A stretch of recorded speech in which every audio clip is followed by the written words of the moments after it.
Mutu. Selamat pagi teman-teman semuanya. Hari ini kuliah terakhir Sistem Manajemen Mutu ya.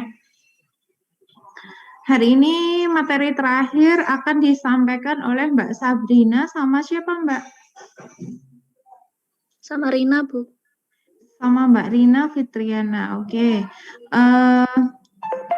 Nanti pakai PowerPoint-nya ini nanti mungkin saya akan tambahkan sedikit-sedikit aja. Saya pikir ini global ya, artinya sudah materi semuanya sudah tersampaikan, tinggal yang terakhir penutupan. Baik, waktu dan tempat saya persilakan untuk Mbak Rina dan Mbak Sabrina. Silakan Mbak.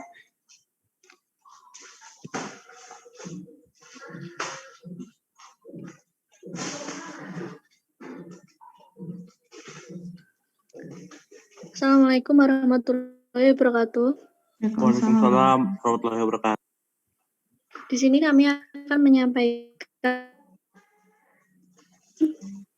materi tentang manfaat penerapan dan perkembangan sertifikat manajemen mutu ISO 9001. Di sini kami beranggotakan, yaitu saya sendiri Rina Fitriana, kemudian dengan teman saya yaitu Sabrina Galuhsuma.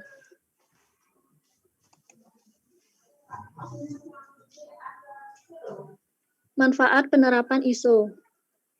Manfaat dari penerapan ISO telah diperoleh oleh banyak perusahaan.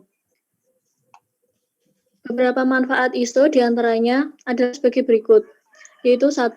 Meningkatkan kepercayaan dan kepuasan pelanggan melalui jaminan kualitas yang terorganisasi dan sistemik. Suatu perusahaan yang menetapkan sistem manajemen mutu sesuai dengan standar internasional akan menjamin kredibilitas perusahaan tersebut. Artinya, segala kegiatan yang dilakukan perusahaan telah memiliki standar terbaik dan pada akhirnya menghasilkan nilai positif dalam hal kepuasan konsumen. Kemudian konsumen atau klien yang akan menggunakan jasa atau produk yang ditawarkan oleh perusahaan tersebut juga akan yakin karena adanya nilai plus yang dimiliki oleh perusahaan dengan sertifikasi ISO tersebut.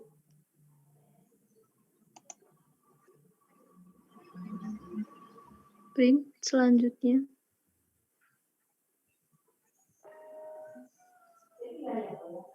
Yang kedua adalah meningkatkan image perusahaan serta daya saing dalam memasuki pasar global. Manfaat lain yang dirasakan oleh perusahaan yang menerapkan sertifikasi ISO selanjutnya adalah meningkatkan image atau brand perusahaan. Menerapkan ISO akan membuat perusahaan jauh lebih baik di mata dunia atau dalam pasar global. Selain itu, penerapan ISO juga akan meningkatkan citra perusahaan. Setelah mengetahui manfaat penerapan ISO yang cukup membuat perusahaan jadi lebih maju. Kemudian selanjutnya manfaat yang ketiga adalah dapat menghemat biaya dan mengurangi duplikasi audit sistem kualitas oleh pelanggan. Dengan standar ISO, suatu perusahaan akan menerapkan sistem manajemen khusus yang dapat membantu untuk mengetahui kinerja perusahaan ketika ada indikasi bahwa kinerja perusahaan menurun atau produk akan gagal. Maka upaya antisipasi dapat segera dilakukan. Kemudian selanjutnya, manfaat yang keempat adalah meningkatkan kualitas dan produktivitas dari manajemen melalui kerjasama dan komunikasi yang lebih baik. Setiap perusahaan yang ingin memiliki sertifikat standarisasi ISO harus melalui suatu siklus pasti yang disebut dengan PDCA. Siklus ini diterapkan pada segala jenis industri di mana dilakukan proses identifikasi, analisis, dan eksekusi suatu penyelesaian masalah untuk menjamin mutu agar sesuai dengan standar internasional. Kemudian selanjutnya manfaat yang kelima adalah meningkatkan kesadaran kualitas dalam perusahaan, yaitu mengatur prinsip manajemen mutu, semua standar ditetapkan akan dilaksanakan oleh seluruh karyawan. Hal ini dilakukan agar dapat memotivasi karyawan agar menjaga kualitas, efisiensi, dan produktivitas mereka sesuai dengan standar ISO yang ditetapkan. Kemudian manfaat yang keenam adalah memberikan pelatihan secara sistemik kepada seluruh karyawan dan manajer organisasi melalui prosedur-prosedur dan instruksi-instruksi yang terdefinisi secara baik.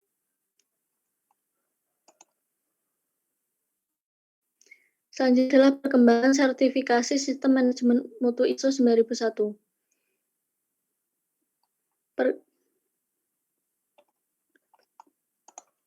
Perkembangan sistem manajemen mutu berbagai pengalaman dan pendekatan yang bermacam-macam.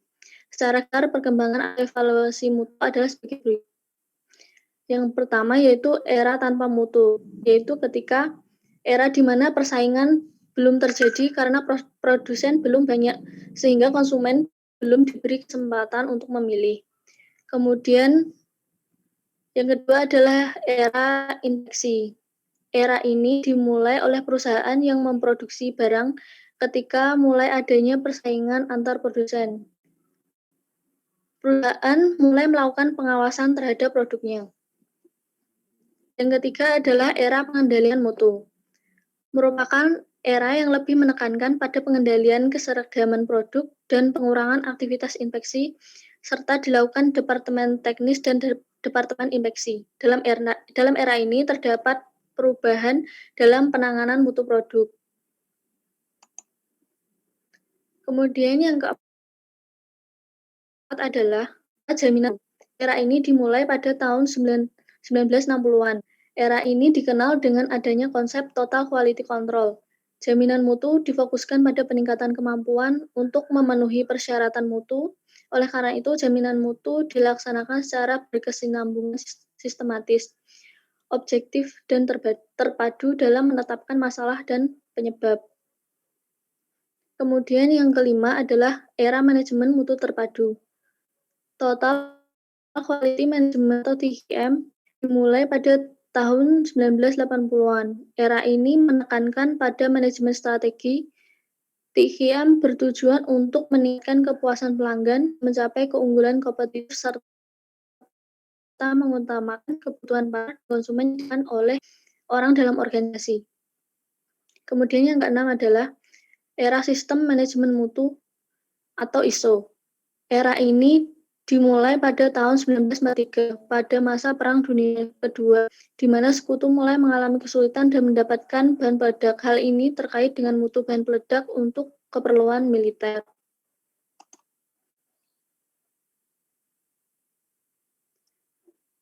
Kemudian sejarah perkembangan sistem manajemen mutu ISO 9001-2008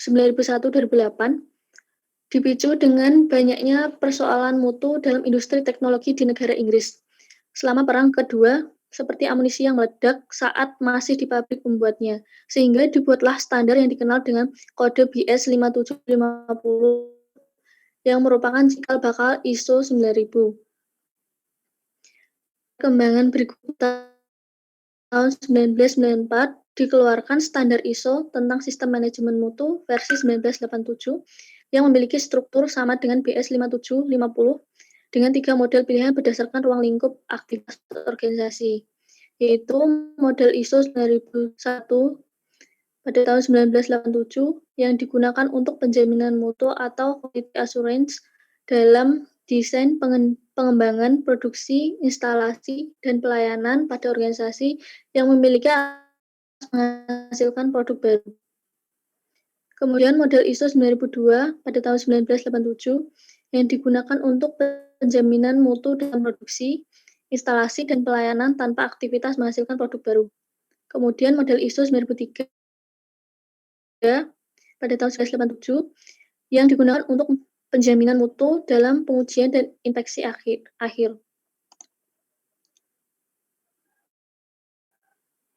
Kemudian model ISO 9000 pada tahun 1987 yang digunakan untuk penjaminan mutu di manufaktur. Standar ini dipengaruhi oleh standar militer di Amerika, secara khusus Amerika Serikat khususnya, menekan standar ini adalah pada kesesuaian dengan prosedur-prosedur daripada terhadap proses manajemen secara keseluruhan. Pada versi 2000 inilah digabungan ketika tiga standar ISO 9001, 9002, dan 9003 menjadi satu standar, yaitu ISO 9001. Prosedur desain dan pengembangan disyaratkan hanya jika organisasi berkaitan secara langsung dengan aktivitas penciptaan produk baru. Organisasi juga harus mampu membagikan pembuktian atau menyediakan bukti objektif. Tidak perlu terdokumentasi bahwa sistem manajemen mutu telah diterapkan secara efektif sebagai syarat pemenuhan standar ISO 91 tahun 2000. Istilah Business Process Mapping mulai dikenal pada versi 2000 ini, di mana setiap organisasi harus memetakan proses bisnisnya dan menjadikan bagian utama dalam pedoman mutu perusahaan. ISO 91 2000 mewajibkan 6 prosedur yang harus terdokumentasi, yaitu prosedur pengendalian dokumen, pengendalian rekaman, pengendalian produk tidak sesuai, internal audit, tindakan perbaikan, dan tindakan pencegahan. Organisasi juga harus mampu memberikan pembuktian atau menyediakan bukti objektif. Tidak perlu terdokumentasi bahwa sistem manajemen mutu telah diterapkan secara efektif sebagai syarat pemenuhan standar ISO 9001-2000. Istilah Business Process Mapping mulai dikenal pada versi 2000 ini, di mana setiap organisasi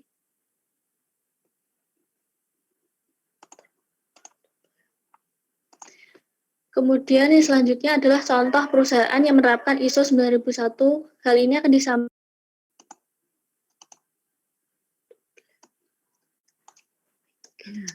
Contoh perusahaan yang menerapkan ISO. Nah, ini ada PT Waringin Megah. Di era persaingan yang semakin kompetitif, standarisasi mutu perusahaan secara keseluruhan harus mampu menghasilkan produk yang kualitasnya dapat bersaing dan memuaskan konsumen. Salah satu cara yang dapat dilakukan perusahaan adalah dengan menerapkan standarisasi mutu ISO 9001. Salah satu perusahaan yang telah menerapkan ISO adalah perusahaan yang bergerak di bidang jasa konstruksi, yaitu PT Waringin Megah. Nah, PT ini menerapkan sistem manajemen mutu ISO 9001 tahun 2008. Dalam hal ini, pada pelaksanaannya, proyek pembangunan kantor dan gudang PT Jarum Rungkut yang berlokasi di Jalan Raya Rungkut Industri nomor 1A Surabaya. Penilaian dampak sertifikasi ISO 9001 tahun 2008 pada kontraktor.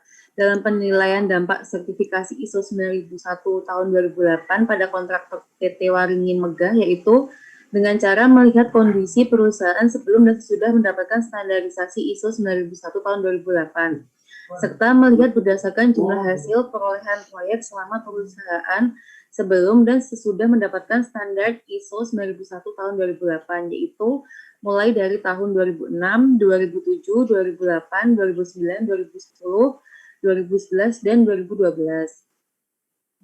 Dampak penerapan sertifikasi ISO 9001 tahun 2008 sangatlah berpengaruh penting bagi perusahaan kontraktor PT Waringin Megah dalam berkompetisi di era persaingan pasar global saat ini.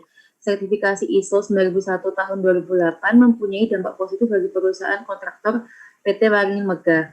Hal ini dapat dilihat dari kondisi perusahaan yang semakin membaik dan dibuktikan dengan selama kurun waktu 3 tahun terakhir sesudah mendapatkan standar ISO pada tahun 2010, 2011, dan 2012. Perusahaan terus mengalami peningkatan prestasi dalam pencapaian perolehan proyek di wilayah Indonesia, khususnya daerah Surabaya dan sekitarnya. Nah, ini ada contoh perusahaan yang menerapkan ISO 9001 lagi, yaitu PT Waskita Beton Precast, merupakan salah satu anak perusahaan dari PT Waskita Karya Persero yang bergerak dalam industri manufaktur beton, precast, dan ready mix.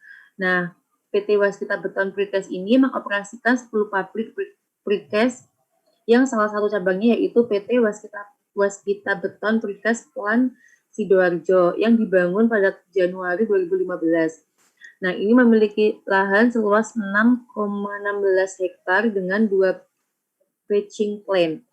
Produk yang dihasilkan pada perusahaan diantaranya square peel, balok girder, slab, spoon peel, box culvert, dan bantalan rel kereta. Semua produk precast unggulan tersebut diproduksi melalui quality control yang ketat dengan mutu beton K100 sampai dengan K700. Plan Sidoarjo dipercaya untuk mendistribusikan produknya ke proyek-proyek diantaranya yaitu saluran Jalan Western Ring Road di Denpasar, saluran drainase Gunung Sari di Surabaya. Nah, Plan Sidoarjo sudah memiliki sertifikasi ISO 9001 tahun 2008 pada bulan Januari 2017. Manfaat penerapan ISO 9001 tahun 2008 pada PT Waskita Beton Precast Plant Sidoarjo dari pelaksanaan sistem manajemen mutu ISO 9001 tahun 2008 yang dilakukan oleh PT Waskita terhadap produksi PCI girder untuk proyek KLBM yaitu Krian, Legundi, Bunder, Manyar. Manfaatnya yaitu yang pertama mendapatkan tingkat kepuasan pelanggan yang baik. Kepuasan pelanggan adalah sejauh mana anggapan kinerja produk memenuhi harapan pembeli. Kepuasan pelanggan merupakan prioritas utama yang dimiliki dan dipenuhi oleh perusahaan. Perusahaan memberikan mutu yang sesuai spesifikasi dan berusaha sebaik mungkin sesuai dengan keinginan pelanggan sehingga tingkat kepuasan pelanggan dapat tercapai. Pelanggan mengisi form kuesioner survei pelanggan untuk mengetahui seberapa jauh apresiasi pelanggan terhadap produk yang telah dibuat oleh PT Waskita Beton Precast Plant Sidoarjo. Yang kedua, meningkatkan mutu dan produktivitas produk. Mutu produk merupakan sesuatu yang memenuhi atau melebihi ekspektasi pelanggan. Perusahaan menghasilkan produk PCI girder, misalnya mutu beton K600, sudah sesuai dengan spesifikasi yang ditentukan melalui tes uji tekan beton. Kemudian menghasilkan kuat tekan beton untuk proyek KLBM, yaitu 44,0,4 MPa. Produktivitas dapat digunakan sebagai tolak ukur keberhasilan suatu perusahaan dalam menghasilkan barang atau jasa. Perusahaan menerapkan flowchart prosedur produksi precast dengan baik sehingga menghasilkan produk yang sesuai dengan spesifikasi yang ditentukan. Misalnya pada sasaran mutu pada bulan Maret 2017, jumlah produksi PCI girder yaitu 65 buah dengan jumlah PCI girder baik 65 buah juga. Yang ketiga, metode kerja lebih efektif dan efisien. Efektif adalah pencapaian tujuan atau target dalam batas waktu yang ditentukan. Sedangkan efisien adalah kemampuan untuk melakukan sesuatu tanpa membuang-buang material, waktu, dan energi. Metode kerja lebih efektif dan efisien karena perusahaan memiliki flowchart proses produksi precasting dapat memudah dalam melaksanakan produksi. Pekerjaan menjadi lebih cepat karena sudah ada checklist proses pemeriksaan pekerjaan PCI girder. Yang keempat, dapat meminimalisir terjadinya kegagalan produk. Nah, ini pemantauan terhadap produk yang dilakukan oleh quality control dengan mengisi form checklist pemeriksaan proses produksi PCI girder pada setiap produk sehingga produk yang dihasilkan sesuai dengan spesifikasi yang telah ditentukan. Selain itu, dapat meminimalisir kegagalan produk karena produk sudah diukur dan dipantau dengan baik oleh quality control. Yang kelima, evaluasi terhadap produk menjadi terorganisir. Evaluasi itu kan merupakan proses pengukuran dan efektivitas yang digunakan dalam upaya mencapai tujuan perusahaan. Apabila proses produksi sudah terorganisir dengan adanya flowchart proses produksi precast, maka evaluasi terhadap produk juga terorganisir. Nah, evaluasi produk menjadi tertata karena adanya flowchart proses produksi precast. Sekian presentasi dari kami. Jika ada kurangnya mohon dimaafkan. Terima kasih.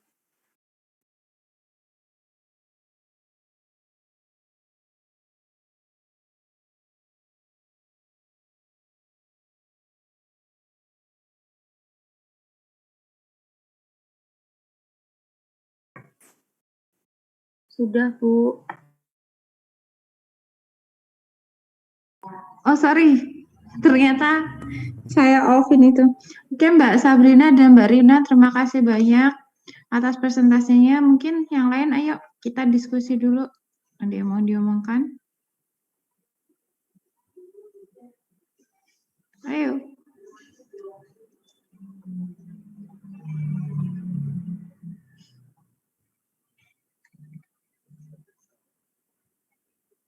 Ayo.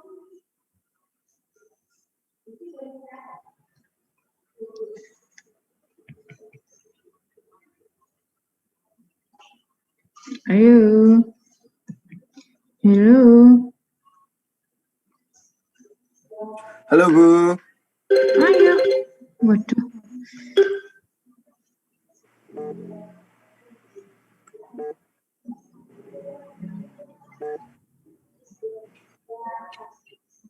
Ayo.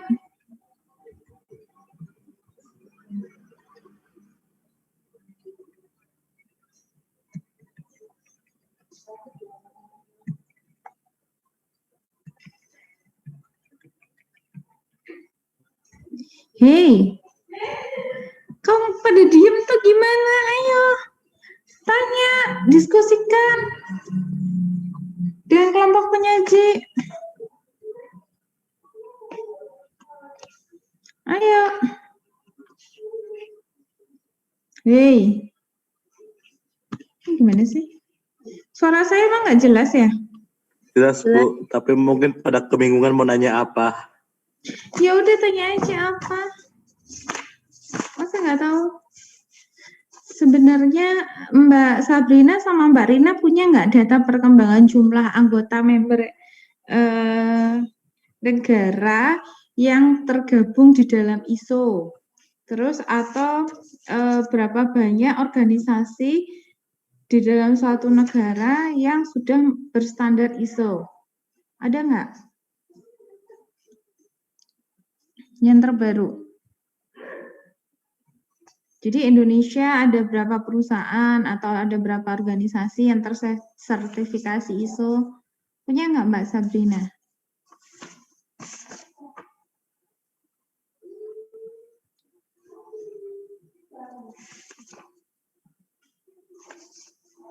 Halo? Nggak punya Bu, ini baru mau nyari. Oke. Baik. Sekarang coba Rivaldo, kamu pengen diskusi tentang apa? Kalau enggak saya tanya kamu dulu nanti. Rivaldo?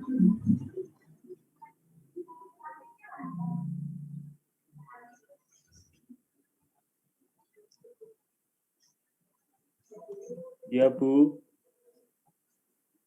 Ada yang mau didiskusikan dengan kelompok penyaji?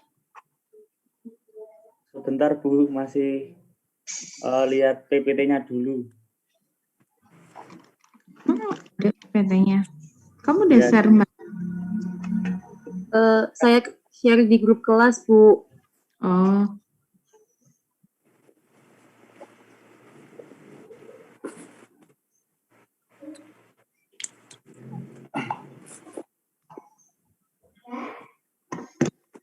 Ya.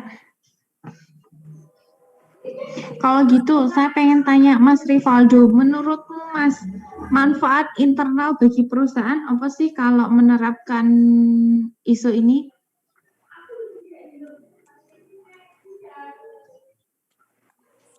Manfaatnya ya Bu, meningkatkan image perusahaan, Satu, terus menghemat biaya dan mengurangi duplikasi audit.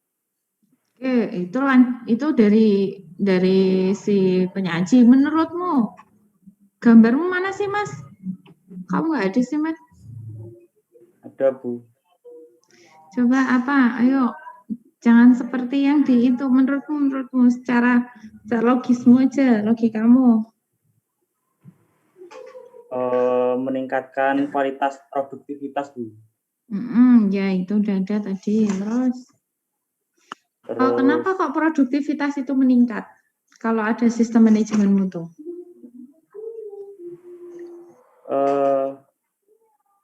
Karena di dalam perusahaan kan ada Bu, ada standar ISO yang di mana siklus itu mempengaruhi produktivitas Bu. Bagaimana standar ISO? Iya, maksudnya gimana? Kaitannya sama SDM-nya bagaimana? Produktivitas itu kan kaitannya sama SDM, terus kaitannya lagi sama sistem manajemen mutu gimana? Kenapa sistem manajemen mutu itu bisa meningkatkan produktivitas menurutmu?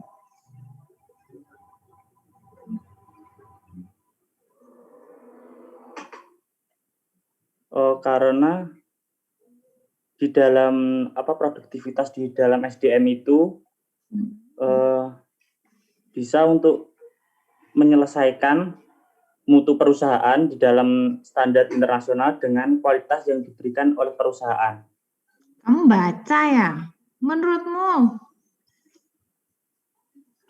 Saya bilang menurutmu, jangan baca punya itu tadi.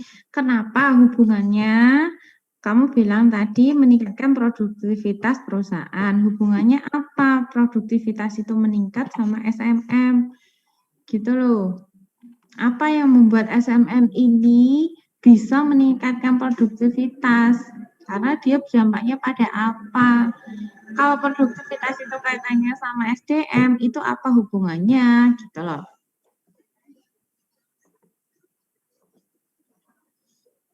Bentar, Bu.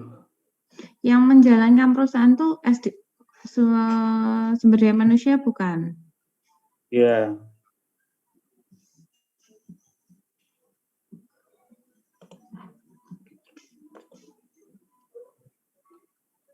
Ini yang off kamera tak tunjukin nanti satu-satu nih. Open semua. Yang off kamera nanti saya tunjukin ya di sini satu-satu nih.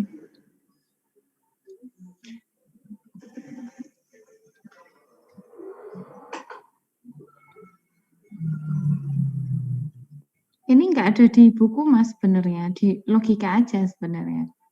Kalau sudah mempelajari tentang SDM, tentang produksi, semuanya itu pasti sudah secara logis aja. Why?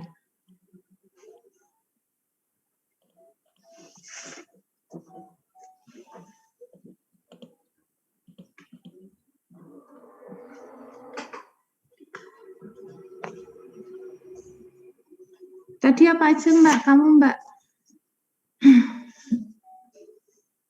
Aduh, ya Allah. Apa yuk? Why? Kenapa produktivitas itu meningkat?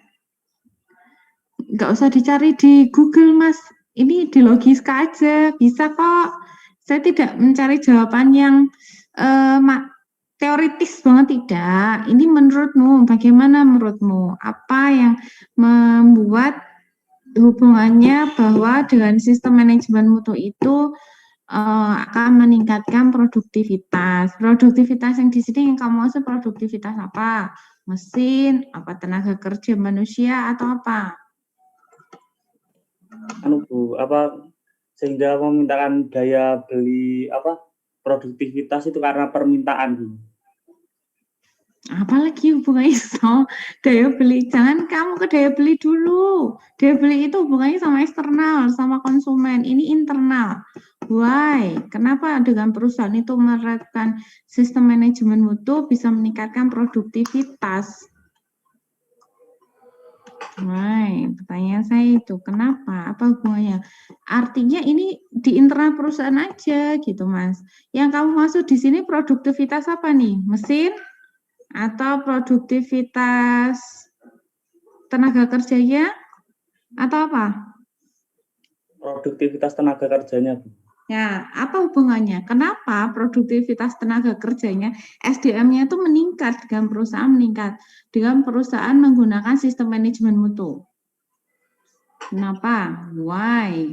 Karena ya itu tadi, Bu, sesuai dengan permintaan, misalnya perusahaan itu kan dengan melakukan standar mutu ISO, kan misalnya permintaan dari perusahaan itu kan juga mempengaruhi SDM-nya juga.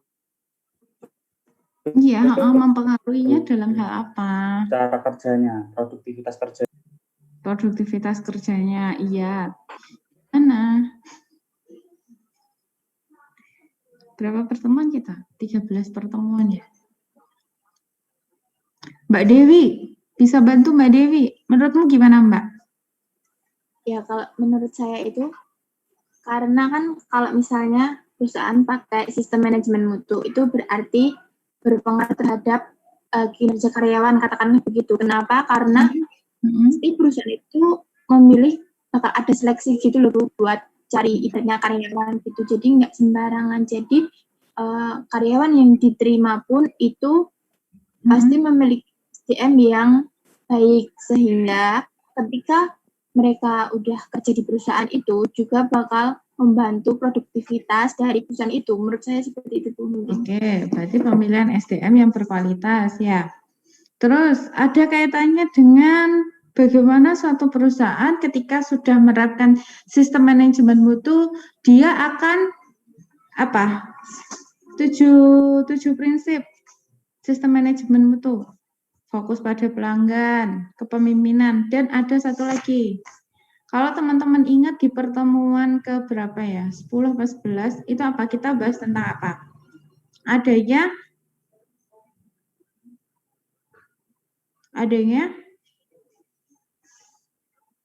kalau orang bekerja, orang mengambil keputusan, dia punya apa sih yang dia akan hadapi?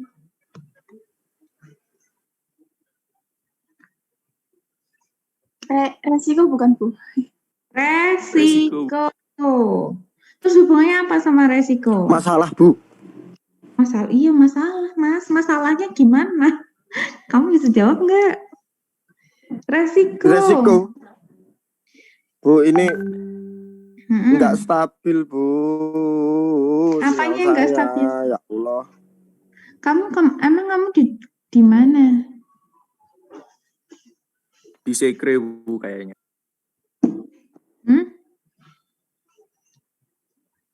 Terus, Citos. nah, kan hubungannya begini, ketika suatu perusahaan itu sudah menerapkan sistem manajemen mutu, berarti sudah ada awareness nggak dari semua pegawainya?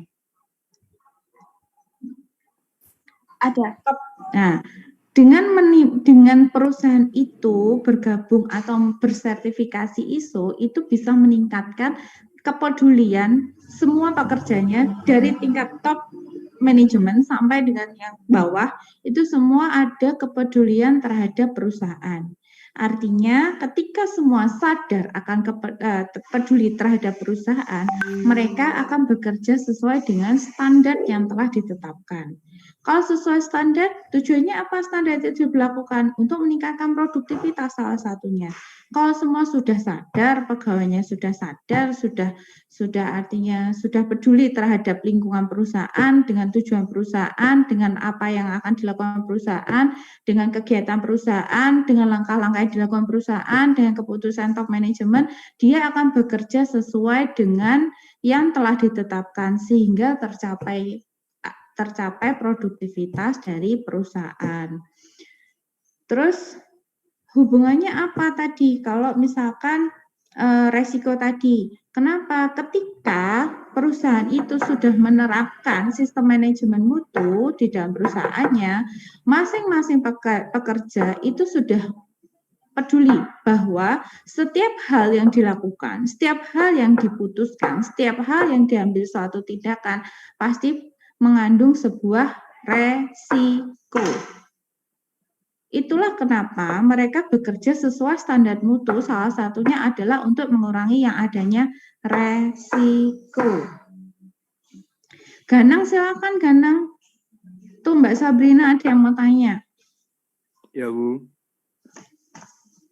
Open cam dong. Ini cuma 20 orang yang masuk.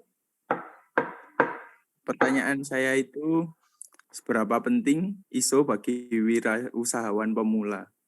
Di wirausaha pemula. Silakan Mbak Sabrina dan Mbak Rina. Seberapa penting? Dan bagaimana caranya? Dan bagaimana caranya? Daftar. Kalau caranya daftar.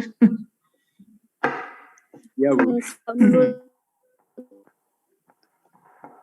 Penting Terima nggak, kasih pertanyaannya untuk Mas Ganang? Kalau menurut saya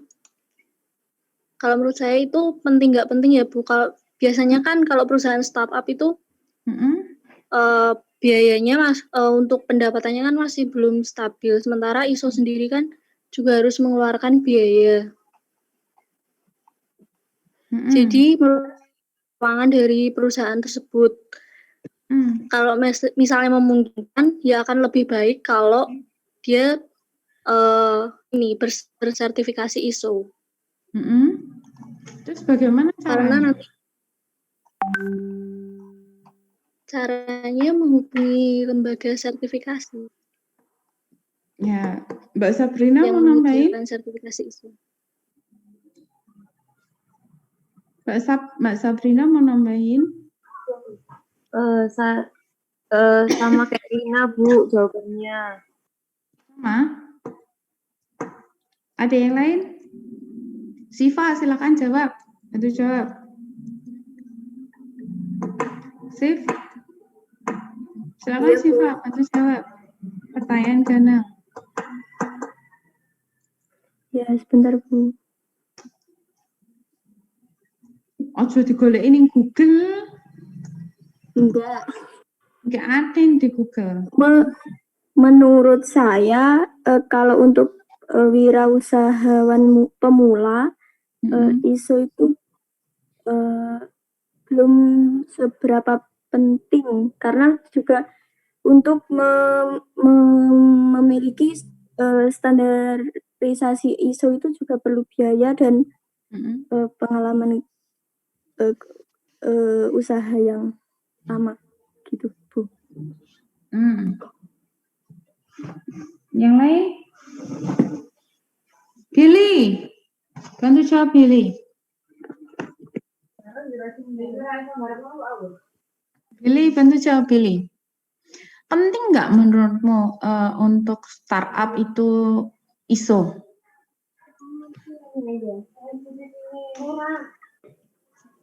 Penting, Bu. Ya, gimana? Alasannya apa? Alasannya karena startup itu kan termasuk dia itu berusaha yang sangat mengikuti zaman kan, Bu. Nah, sedangkan zaman ini kan kedepannya akan semakin berubah dan mungkin semakin canggih. Nah, maksudnya tuh kalau tidak ada standarisasi seperti manajemen mutu yang baik, itu bisa kita bisa ditinggal oleh zaman gitu, Bu, ke depannya. Karena Jadi mutu yang diinginkan konsumen kan. Bill? Oke. Billy? Kayaknya dia ngadat ya ini Billy ini. Bill? Hilang dia. Bill? Tes. Ya, masuk, Bu. Masuk. Tadi hilang, Bu, sinyal mabuk. Ya, jadi gitu, Bu. Karena harus mengikuti zaman sih, Bu. Jadi mutunya itu pasti dari zaman ke depannya bakal lebih berkembang lagi, Bu. Berarti mending kalau startup langsung ISO ya? Gitu menurutmu? Ya menurut saya sih perusahaan apa aja sebaiknya menggunakan ISO sih, Bu, kalau bisa. Oke. Thank you. Brenda. Menurutmu gimana brand? Kalau menurut saya, Bu, ya lo, Bu. Oke, brand. Kalau ini masuk, Bu, suara saya, Bu. Oh, masuk. Oh ya. Kalau menurut saya untuk wirausaha pemula itu belum penting, Bu, karena fokus utama untuk wirausaha pemula itu pasti ke penjualan dulu. Jadi menstabilkan pemasukan dulu, penjualan dulu. Kan itu kayak yang tadi Mbak Rina jelaskan. Kayak pemasukannya distabilkan dulu. Nanti kalau misal penjualannya sudah stabil, kan lama-kelamaan tuh perusahaan tuh pasti bakal mikir, oh ini saya pemasukan saya udah bertambah dan saya ingin mengupgrade usaha saya ingin meningkatkan mutu kualitas usaha saya.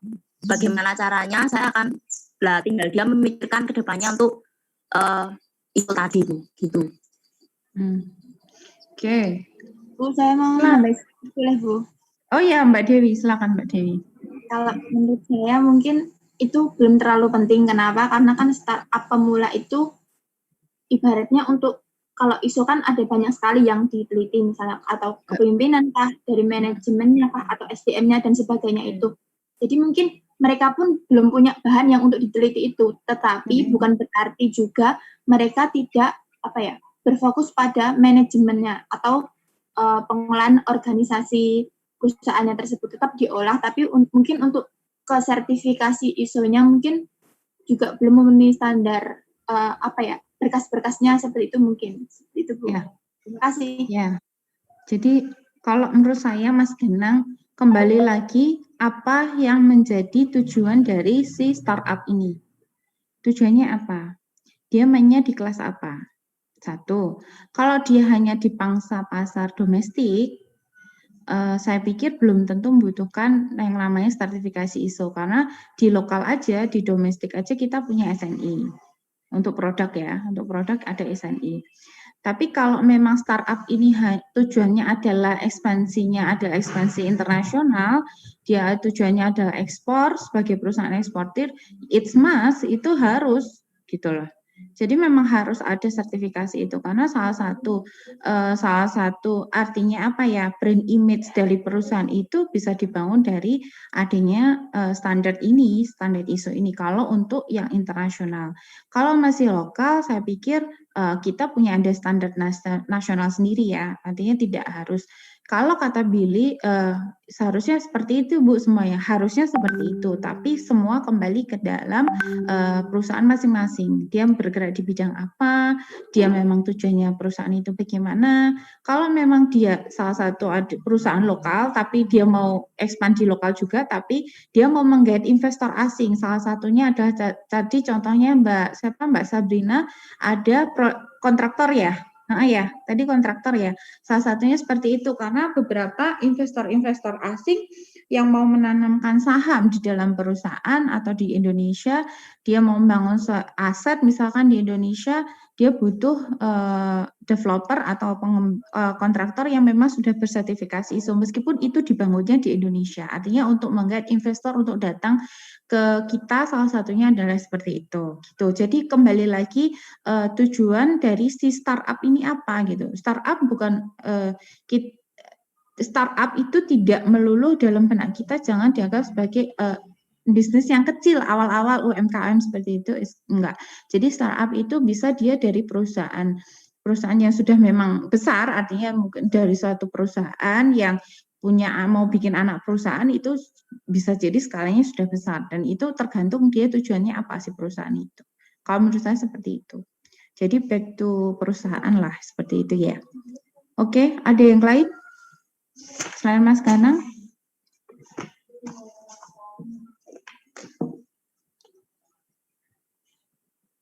Ada yang lain? Halo? Nggak ada? Oke, yang perlu digarisbawahi di sini adalah bahwa manfaat penerapan sertifikasi sistem manajemen mutu ini tidak hanya bermanfaat untuk internal perusahaan saja, tapi juga pihak eksternal yang terkait. Pihak eksternal yang terkait nanti kita bahas di belakang. Kalau yang pihak internal itu yang paling berdampak besar itu merasakan manfaatnya adalah si karyawan, pemilik perusahaan, terus ada juga pemasok bagi perusahaan juga, terus ada nanti pada akhirnya semakin meluas dampaknya itu dirasakan oleh si konsumen dan si mitra kerja kita, mitra kerja perusahaan, dan masyarakat umumnya. Yang perlu digarisbawahi oleh teman-teman bahwa manfaat untuk internal perusahaan adalah dengan penerapan sistem manajemen mutu di dalam perusahaan, otomatis ini akan lebih memperjelas alur atau memperjelas bentuk tanggung jawab dari masing-masing divisi pekerjaan atau masing-masing jabatan atau masing-masing job desk dari pekerja yang ada di dalam perusahaan.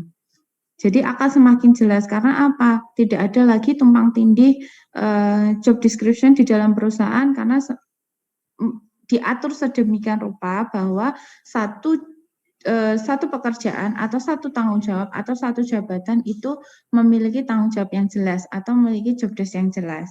Terus selain itu sistem manajemen mutu ini akan membuat pekerjaan itu lebih efektif karena prosesnya itu bisa diidentifikasi dengan jelas. Artinya bagaimana proses produksi itu berjalan, mulai dari mana, pemasoknya siapa, berapa banyak, bagaimana kualitasnya, diproduksi berapa banyak, bagaimana proses produksinya, terus standarnya untuk satu mesin itu berapa banyak, produktivitasnya, terus hasilnya bagaimana, barang yang di-reject bagaimana, bagaimana sistem menentukan keputusan di dalam perusahaan, semuanya itu jelas. Jadi semuanya itu lebih efektif karena apa? Kalau dilakukan di luar yang sudah ada, artinya ada konsekuensi yang harus ditanggung oleh perusahaan. Bisa jadi mungkin dia akan menghadapi resiko yang lebih besar. Terus, nah, setiap orang di dalam perusahaan itu sadar kalau setiap hal yang dilakukan, setiap hal yang jadi putusan dalam perusahaan itu mengandung adanya peluang dan risiko. Jangan lupakan itu. Peluang dan risiko. Artinya kalau setiap orang itu tahu kalau di dalam aktivitasnya itu mengandung suatu risiko, mereka akan bekerja semaksimal mungkin untuk mengurangi risiko.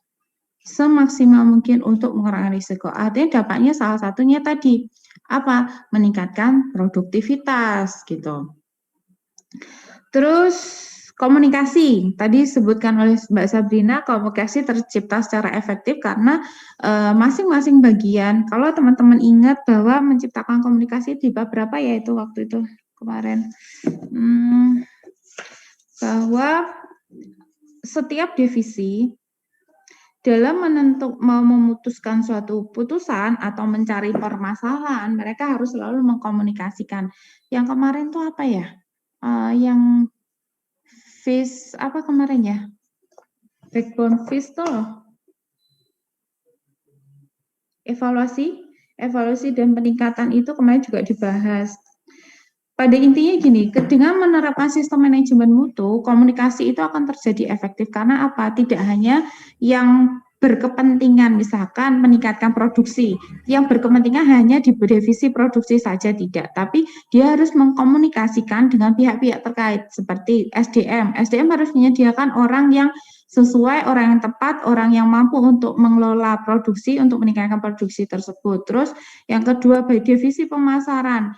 Ketika bagian produksi, divisi produksi meningkatkan kuota barang yang diproduksi, otomatis divisi pemasaran atau marketing ini juga harus tahu bagaimana cara memasarkan produk yang ada tambahan itu tadi. Jadi semuanya efektif. Ketika naik di produksi, semuanya terlibat, tidak hanya di bagian divisi produksi saja. Terus yang kelima pasti adanya pengarsipan dokumen yang jelas.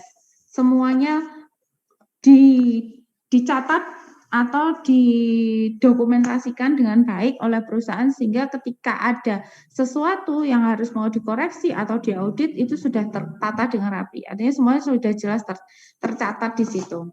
Terus ada lagi apabila terjadi ketidaksesuaian, maka akan lebih mudah untuk diketahui secara cepat. Artinya bagaimana perbaikan itu harus terus-menerus dilakukan ketika terjadi sesuatu yang menyimpang nih dari proses yang seharusnya, standarnya seharusnya. Jadi kalau ada yang tidak sesuai, cepat diketahui gitu.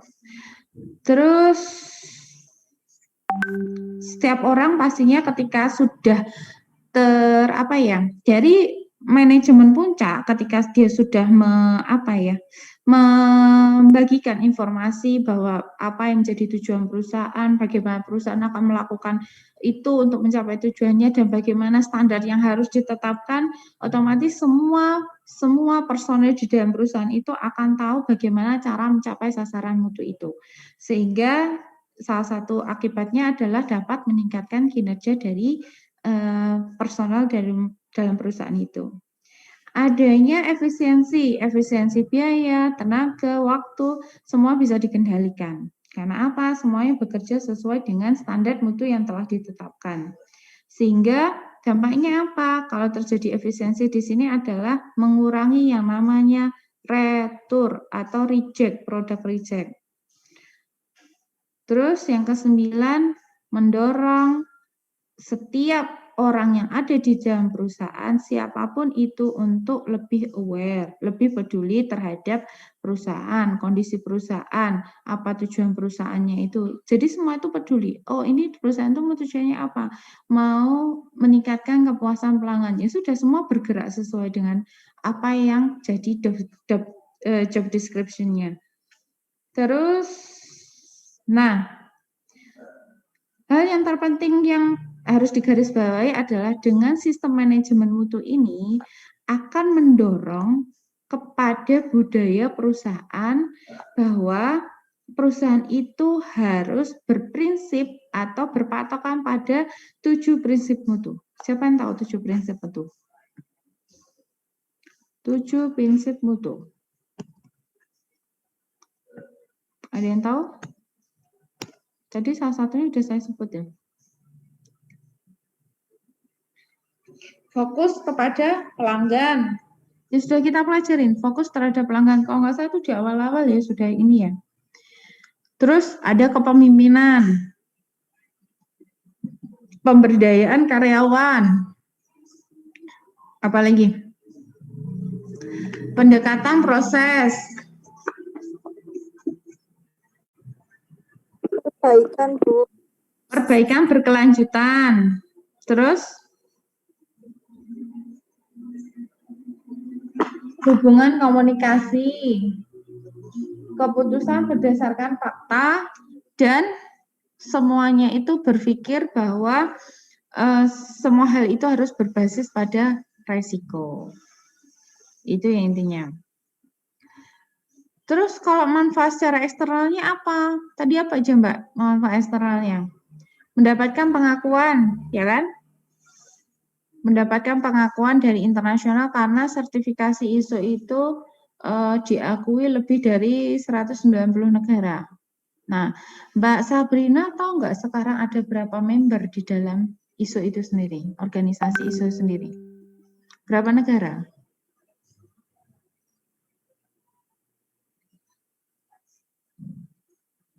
Bentar ya, Bu. Ya.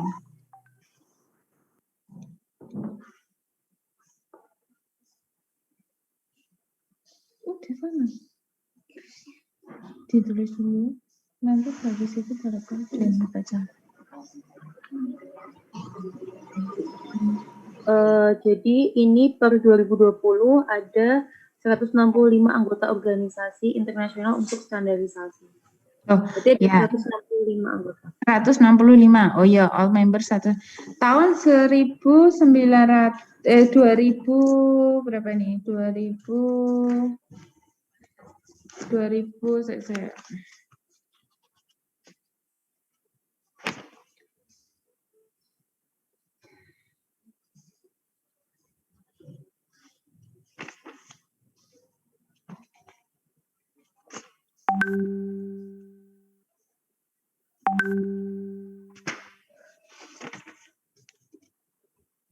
tahun 2016 itu 194. Kira-kira kenapa? Ada beberapa negara yang mengundurkan diri. Yang lebih mengejutkan lagi adalah banyak keanggotaan organisasi yang tergabung di dalam ISO itu naik turun, fluktuatif. Makanya saya minta tadi Mbak Sabrina bisa nggak upgrade. Ini kalau di data di saya, itu posisi 2017, jumlah organisasi yang tergabung itu di tahun 2016 ada 1.106.356. Ini mengalami peningkatan setelah tahun 2015 itu 1.034.000 sekian. 2014 ke 2015 sebenarnya mengalami penurunan. Kenapa kira-kira ada penurunan di jumlah organisasi yang terstandarisasi ISO?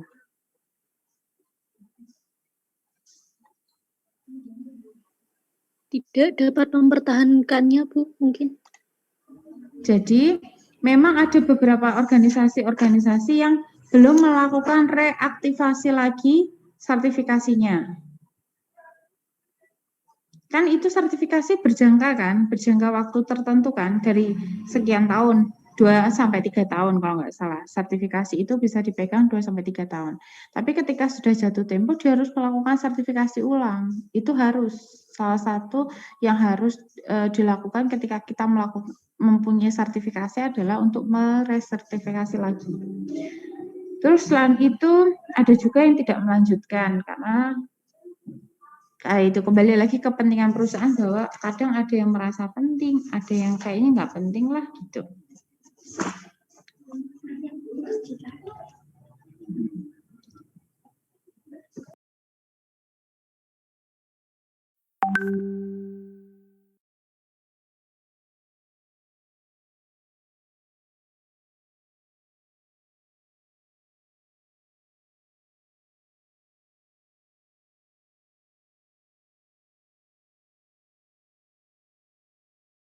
Terus apalagi manfaat eksternalnya tadi apa lagi? Solihah. Manfaat eksternalnya tadi apa lagi solihah?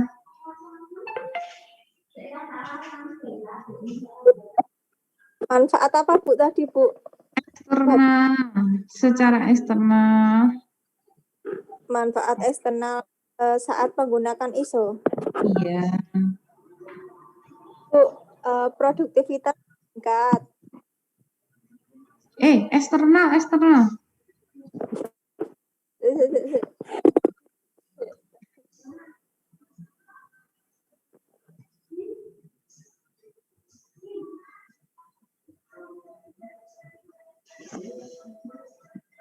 Apa eksternal?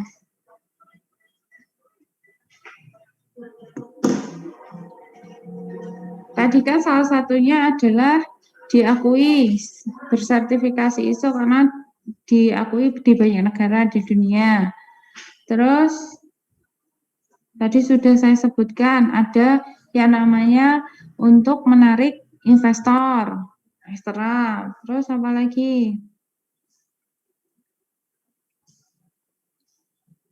Meningkatkan citra pelanggan itu Bu. Citra perusahaan kepada pelanggan bahwa perusahaan itu adalah perusahaan yang peduli terhadap standar mutu.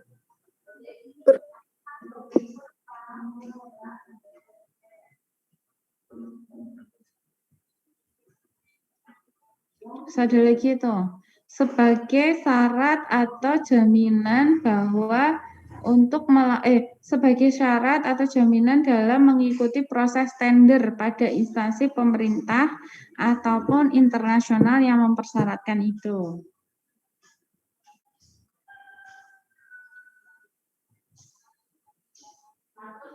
Jadi kalau pengadaan proyek itu tidak hanya ini ya, proyek pembangunan saja, tapi pengadaan saja. Pengadaan juga itu sudah harus memiliki standar ISO. Oke. Bu, bisa buat menang tender biasanya kayak gitu nggak sih Bu? Iya bisa Mbak, bisa banget itu. Terus apa lagi ya? Negara yang terbanyak memiliki bersertifikasi ISO negara mana coba? Sampai dengan tahun 2014 itu ada negara Cina. Cina paling banyak. Jadi kalau negara-negara yang bersertifikasi terbanyak itu adalah yang ada di benua Eropa sama di benua Asia. Sampai dengan data 2017 Eropa itu di tahun 2016 dari semua total sertifikasi ISO yang ada di dunia, dia sekitar 40,8%. Itu untuk Eropa. Kalau untuk Asia itu adalah Asia Pasifik sama Asia Timur sekitar 43,4%. Dan negara yang paling banyak bersertifikasi ISO itu adalah negara Cina. 2010 sampai 2014 masih dikuasai Cina, nomor 1 yang bersertifikasi ISO. Ada yang dibayangkan nggak? Saya mau tanya, kan Mm-mm. itu kan itu apa perusahaannya kan banyak yang pakai ISO, itu standar ISO lah. Kenapa kok produknya itu terkadang itu malah jauh lebih rendah dari produk Eropa, Bu? Contohnya produk Cina, yaitu yang saya tanyakan tadi, ada nggak di benak kalian ketika saya sebutkan berstandarisasi ISO terbanyak adalah Cina? Ada nggak terbayang dalam benak kalian? ISO loh, padahal sederhana.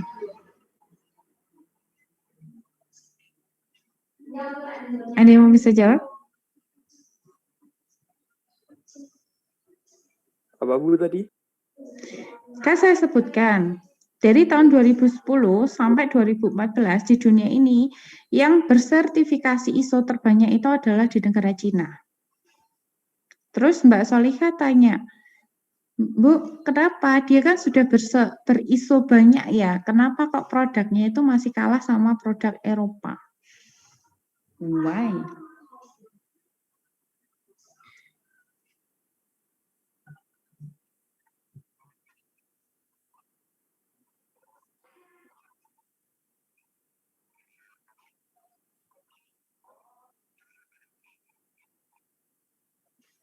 Image-nya. Ada lagi? Kayaknya minggu kemarin udah dijelasin Bu. Kayaknya ya. Iya, Mas. Iya. Coba kamu diulang lagi minggu lalu apa? Karena Eropa jauh lebih dulu dalam hal mutu. Intinya itu, Bu. Jauh lebih dulu dalam mengenal mutu. Iya. Yeah. Dan juga Eropa itu tinggi. Apa ya? Mutunya lebih tinggi itu. Secara mutu Eropa itu lebih tinggi daripada Cina. Jadi mungkin menurut Zaki di Eropa itu mutunya itu lebih tinggi daripada Cina. Dan oleh karena itu orang-orang itu lebih percaya produk-produk dari Eropa daripada produk-produk dari Cina. Soal waktu juga Bu. Soal standar mutu itu di Eropa jauh lebih lama mengenalnya. Kalau nggak salah gitu ya Bu. Terus apalagi gitu. Apalagi? Apa ya? Terus langsung ngasih contoh minggu lalu Bu, langsung ngasih contoh kayak mobil gitu Bu. Mobil di airbag. Mobil Eropa itu jauh standarnya mobil Eropa dulu. Mobil tahun lama loh ya, dengan yang mobil Cina sekarang itu mobil-mobil Jepang, Cina itu sekarang baru menerapkan, bukan menerapkan, jadi gini. Kalau dulu mobil Eropa tahun 80, tahun 90, tahun 90-an itu dia sudah ada namanya airbag ya. Kalau mobil-mobil Jepang, mobil-mobil Cina itu airbag itu di kelas-kelas tertentu. Itu pun juga baru sekarang ini. Mungkin ada juga yang dari dulu, tapi sekarang ini yang di pasar itu untuk kelas tertentu itu baru ada airbag-nya. Sedangkan yang kelas biasanya yang paling rendah itu non airbag. Jadi gini, yang dilihat adalah satu, tidak semua produk Cina itu ber-ISO. Satu ya Mbak, tidak semua produk Cina itu ber-ISO. Artinya banyak produk-produk Cina yang mungkin memang bagus, tapi terlanjur tadi siapa yang bilang yoga, brand image-nya itu kalau produk Cina itu pasti KW gitu ya, karena memang dia home industrinya memang membuat seperti itu gitu. Di sana home industry di Cina itu bahkan home industry itu bikin sepeda motor Mbak. Kalau teman-teman tahu dulu ada motor-motor Cina banyak banget gitu. Jialing, terus apa lagi itu tahun belum lahir ya? Belum lahir ya? Sudah motor Cina. Jialing tahu kan? Motor-motor Cina dulu tahun berapa itu banyak banget masuk ke Indonesia. Tapi sekarang lihat, nggak ada satupun motor itu di jalan.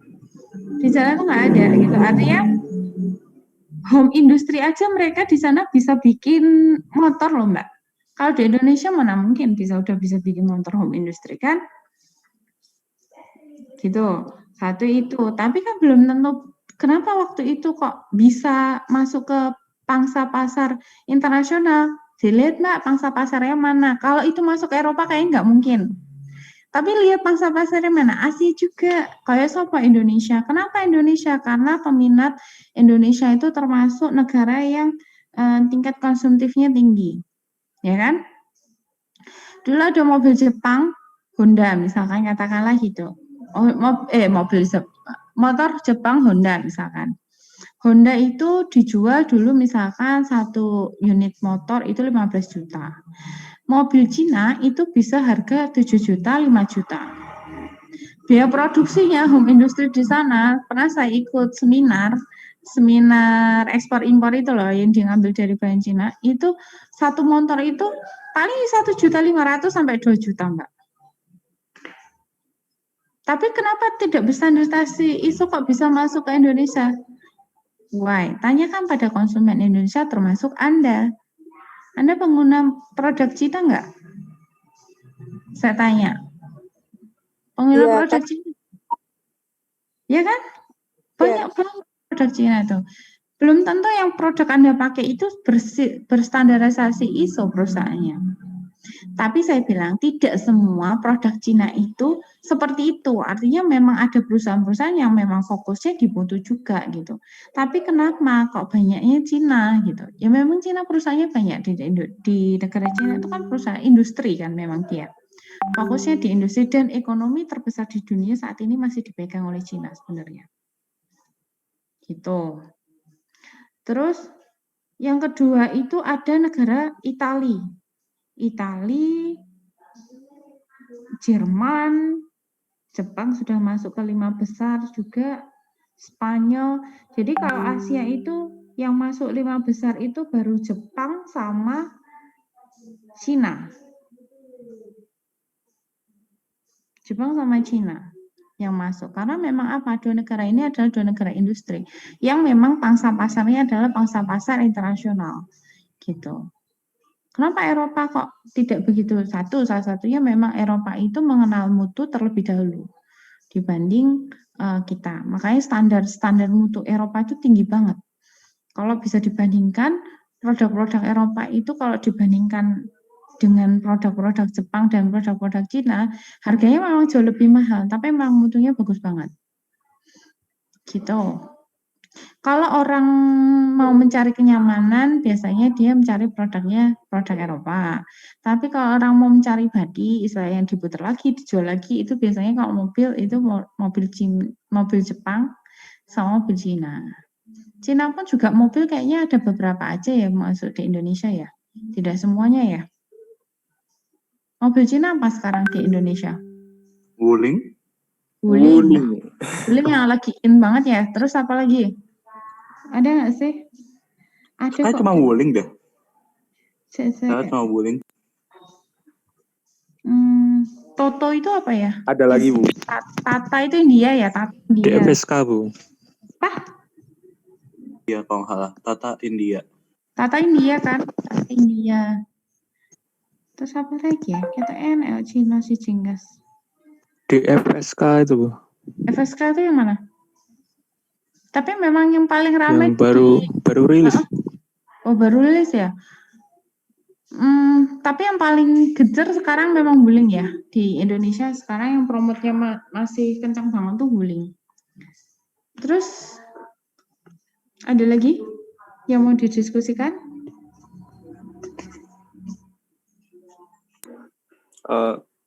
Untuk informasi, Bu, Jialing itu sekarang malah dicari loh, Bu, sama yang hobi motor. Oh iya? Iya. Karena unik ya?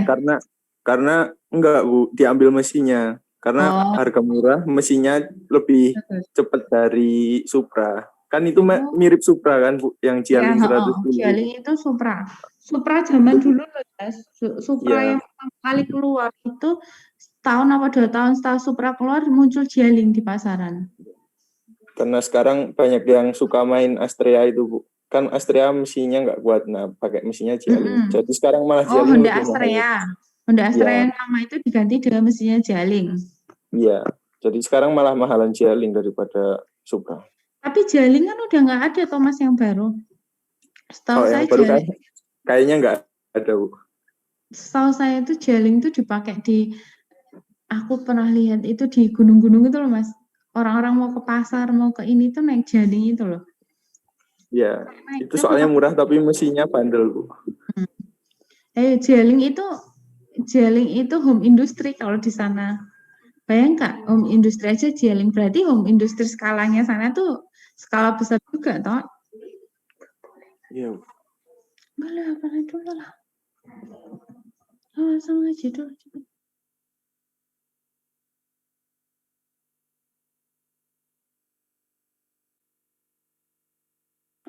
Absennya belum dibuka ya, Bu?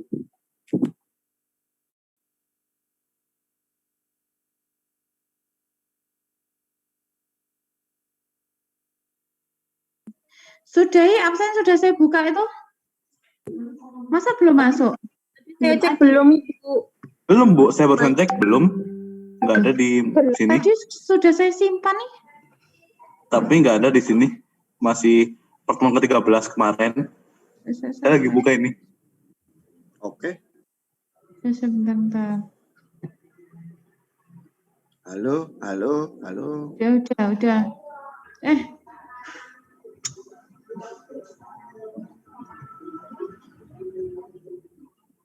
Dia coba cek. Sudah, Bu. Sudah masuk. Ke close itu OCW saya. Oke, ada yang mau didiskusikan lagi? Jadi yang harus teman-teman pahami di sini, kalau di proses sistem manajemen mutu jangan lupa ada namanya 7 prinsip tadi. 7 prinsip manajemen mutu. Terus langkah dalam melakukan itu PDCA itu. Terus apa ya? Terus sebagian yang kemarin saya terangkan seperti peluang dan resiko, terus kepemimpinan, terus peningkatan, terus operasi, terus audit, itu semuanya juga harus dipelajari.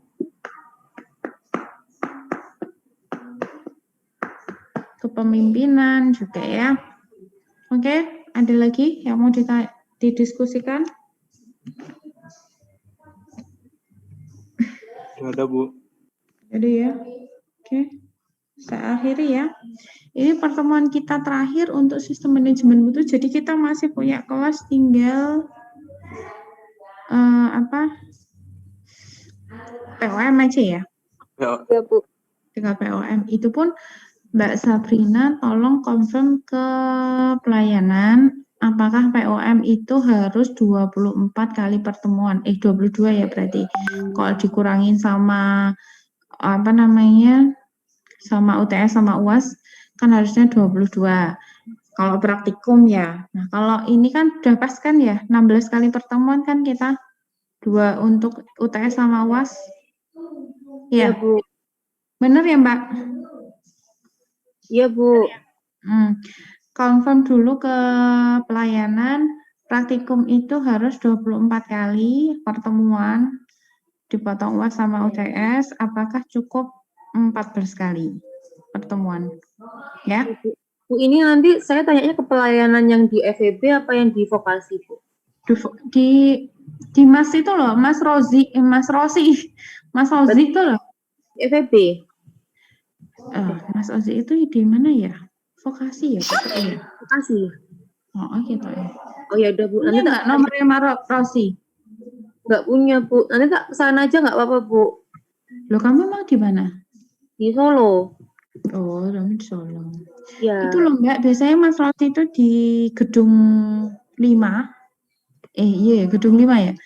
Gedung 5. Yang lagi kantinnya dibangun itu loh. Tahu nggak? Itu tuh, Bu, di apa namanya? Lagi dibangun. PTN Zone itu, Bu. Apa? Iya, gedung 5. Gedung 5. Kamu masuk pintu gedung 5 langsung ke kiri itu loh. Kan ada pelayanan keuangan itu loh. Di situ biasanya Mas Rosi. Oh iya. Ya, Bu. Oke. tanya, ini kan udah pertemuan terakhir. Nah, nanti kira-kira info untuk UAS-nya gitu, Bu. Saya belum dapat info ya, Mbak. UAS-nya kapan nih? Antara akhir Desember sama awal Januari mungkin ya. Karena satu kemarin itu kan ada rencana kan cuti bersama toh. Bulan Desember ini kan ada cuti bersama kan, harusnya Natal, dari Natal sampai dengan tahun baru itu kan. Ternyata ada perubahan lagi dari pemerintah. Nah, itu juga nggak tahu itu nanti ngefek ke jadwal kita UAS juga. Gitu. Tapi sistemnya kurang lebih kayak UTS kemarin gitu, Bu. Sistemnya maksudnya online, daring maksudnya. Iya, apa dikasih soal atau bagaimana? Oh, saya belum memikirkan enaknya ya. Bikin narasi aja gimana? Nggak tahu sih, saya belum tak pikirkan. Kemarin udah ngeliat sih ini ada beberapa yang kayaknya isu terbaru tentang ISO nih banyak banget, ternyata ada gender juga dibahas di situ. Nah, ini belum tahu nanti saya. Soalnya kemarin kalau UTS soalnya 5 tok ya. Lupa, Bu. Kayaknya iya, Bu. Ini bagus loh, ISO ada tentang gender loh sekarang. Implementation of the Gender Action Plan. ISO terbaru. Bagus. Kalau teman-teman ini, nanti saya kirimin annual report-nya ISO tahun 2019. Nanti baca-baca di situ, siapa tahu nanti saya ngambil dari situ, Jenia ya. Oke? Soalnya dari situ, saya ngambil soal dari situ juga bisa. Nanti annual report-nya saya kirim ke teman-teman. Tapi in English, nggak usah wedi, in English saya diambil yang sepemahaman kalian lah. Ya orang ditranslatekan semua ya ada atau ya bisa ya. Oke teman-teman, ada pertanyaan lagi? Kalau nggak ada saya mau akhirkan perkuliahan sistem Bu, sertifikat yang kemarin belum ada, Bu. Yang mana? Sertifikat yang seminar terakhir tuh, HR, belum ada ya, Bu? Info belum tuh, saya belum dapat informasi tuh. Coba nanti saya tanya dulu ya. Katanya mau dikirim jadi satu ke kita, ke prodi. Nanti dari prodi yang distribusi. Gitu. Atau nanti diambil ke prodi. Syarat ya itu ya, syarat untuk tugas akhir ya. Iya katanya gitu, Bu. Bu, tapi kalau misalnya nggak punya sertifikat itu berarti kita nggak bisa ikut TA, Bu. Iya, no. Aduh. Siapa yang nggak ikut kemarin? Ikut semua kan? Iya, ikut. Ikut semua kok. Minimal kan satu kan? Minimal satu aja kan sertifikat pelatihan cuma satu kan? Kalau ada satu udah cukup kan? Ya wis tuh, udah satu kan? Yang SMM udah dapat sertifikatnya? Belum. Udah, Bu. Ya, udah. Bu. Kok saya belum ya, Bu? Di email. Di email, Mbak.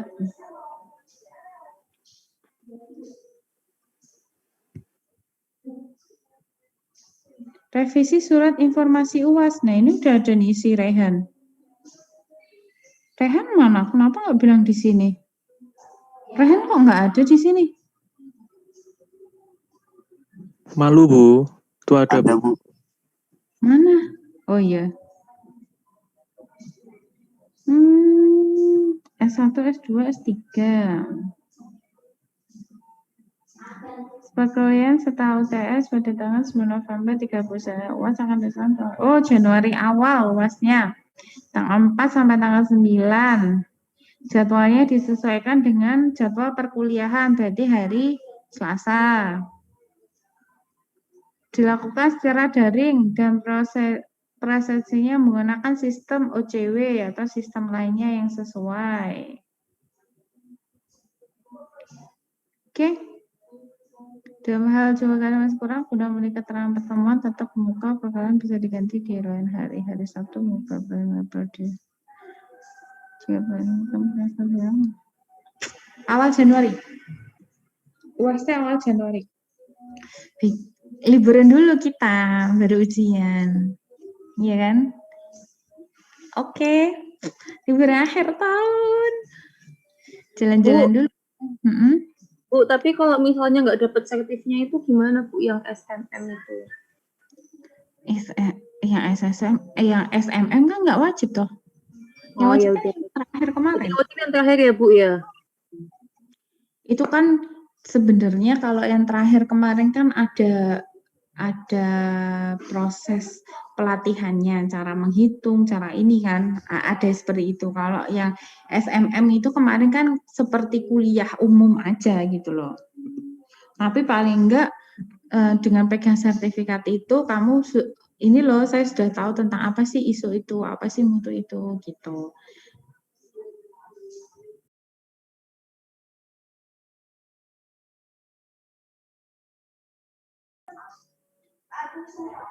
Ya nanti dilanjutkan lagi kalau habis itu. Udah? Nggak ada? Pas ya bener ya 14 kali pertemuan kita hari ini. Terakhir kita kuliah sistem manajemen mutu. Untuk teman-teman baca kembali, baca ulang isu-isu terkait dengan isu terkini sebagai bahan kalian kita ujian juga. Nanti saya mau cari-cari bahan tentang isu juga untuk bahan ujian ya. Nanti saya akan kirim reportnya yang 2019 dibaca, siapa tahu nanti saya ambil dari situ juga. Oke, nggak ada pertanyaan lagi?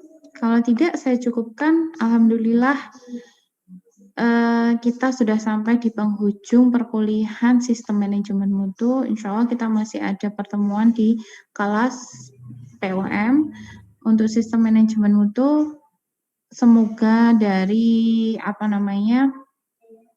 selama perkuliahan ini ada manfaatnya, ada ilmu yang teman-teman serap dan bisa nanti diaplikasikan di dalam dunia kerja, di dalam aktivitas Anda setelah lulus dari perkuliahan ini.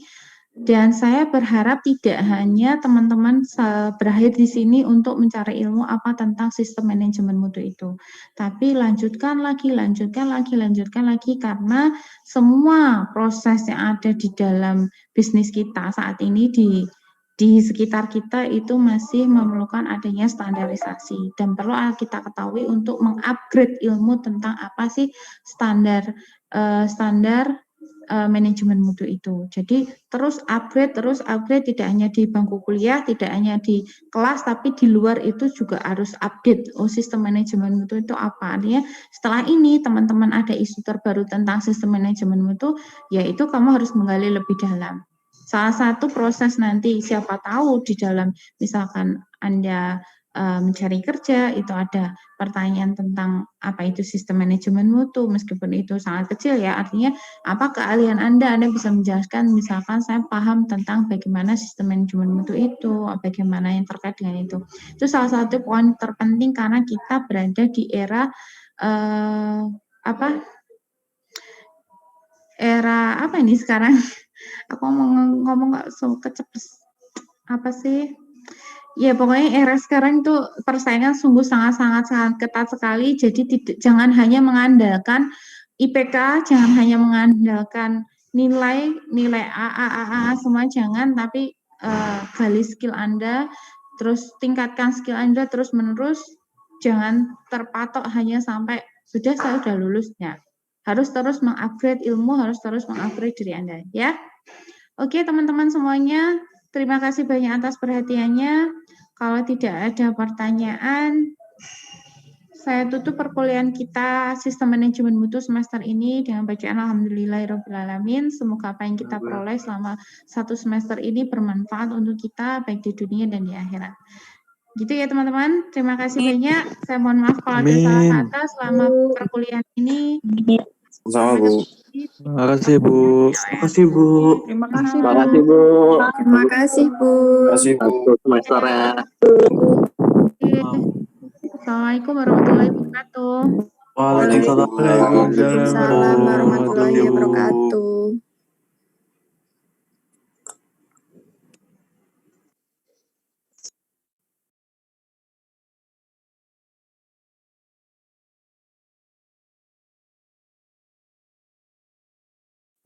Yar. Hei, kuwi kok nadus lho. Pam Hei, guru kok nadus.